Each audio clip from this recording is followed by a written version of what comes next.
Yan guys, sa generator room. Samahan nyo akong mag-inspection ng fire system dito. Samahan nyo ako guys. Pasukin natin ang generator building. Kakatakot ito guys.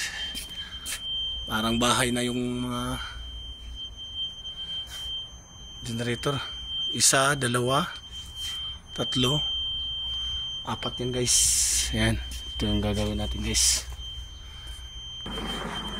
Yan guys. Titingnan natin yung ano.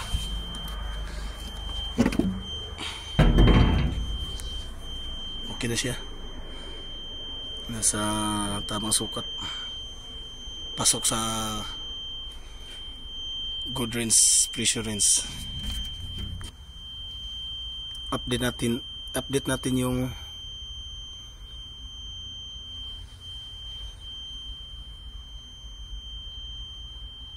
natin yung date guys. Yun na guys, na-update na natin. Ang unang check natin, titingnan natin yung pressure. Okay.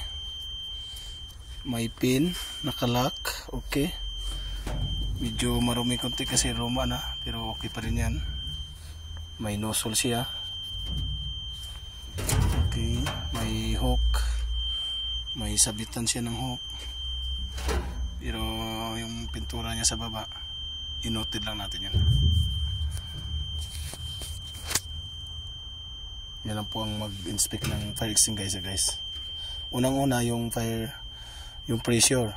Pangalawa, yung pin, yung lock ng pin, yung nozzle, yung handle, tapos yung body niya, corroded ba, gas ba, inoted yan. Tapos update March 3/3/24, and the next inspection is 3 of April 2024 and sign Sator. Ito naman guys sa foam system. Ito siya guys, yung bladder tank ng foam system, ng foam chemical. Yan po. Yun po yung mga outlets niya. Yun yung mga heads niya. Bali 12 heads po yan guys. Yun, sprinkler heads. Siya po ang nagprotector in case of may sunog or may automatic activation po yan guys. Yan po yung pinaprotektahan ng foam. Hahalo yan guys, foam at tubig. Pag nag-activation yan, automatic yan. Pag may sunog o malulusaw yung heads niya, sprinkler heads niya, yan. Pag nalulusaw yan, yan. May ano yan, may 80 heat density. Automatic mag-release yung foam, maghalo ang ito yung water supply. Paglabas niya, ito yung foam niya, hahalo yan doon, activation, mix yan, foam at water ang bubuga para pamatay sunog in case. Yan po guys ang trabaho ko. Maintenance, although wala siyang konti lang ang pressure niya, 45, pwede pa yan. Kaso lang ang foam niya, paano natin malaman yung laman nito?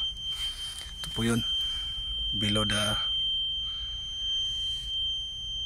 requirements as per NFPA requirements. So noted na yan guys, bahala na ang clients niyan kung bibili ba sila o hindi. At least ginawa natin ang trabaho natin.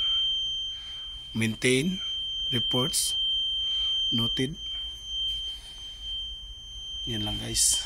At ito naman, may ano siya dito guys. Ito yung naka-connected na yan ng solenoid valve. Noted na rin ito. Naputol siya pero konektado pa yan guys. Ito yung solenoid valves. Yan po yung nagta-trigger.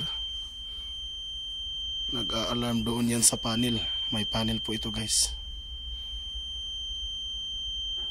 Pag nag-activation, kusang mag-ano yan, alarm. Mag-alarming yan guys. Yan, foam to foam, chemical. Foam bladder tank. Made from Speco Company, Riyadh. Maintenance by Satoro. Monthly maintenance.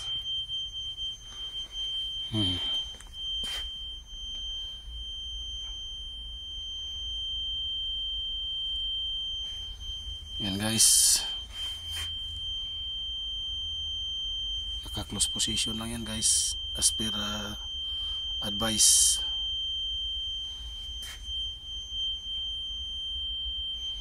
Naka-close position lang yan motor natin.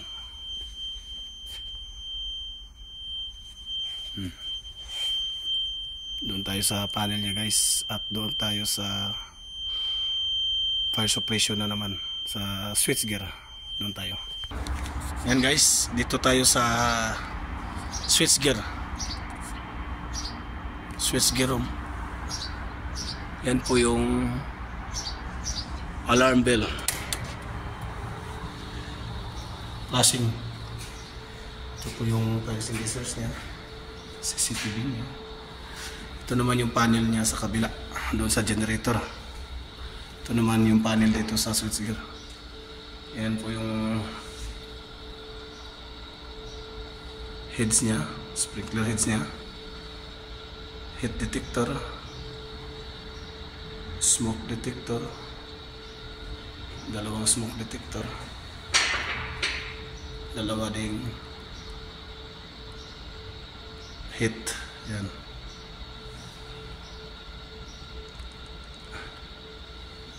Dalawang heat, dalawang smoke. Yan. Smoke. Switchgear yan guys, switchgear. Yan po yung panel niya. Yan. Dito po naman yung nakakonected na rin po ito guys. Tangki niya. Kinokonekta ko na yan. Yan. KD Fire Protections ang gumawa. FM 200 Clean Agent Fire Suppression System. Foam pa rin yan.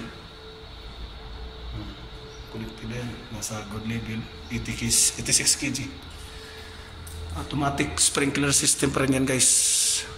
Foam. Chemical. Kahit walang tao, gumagana yan.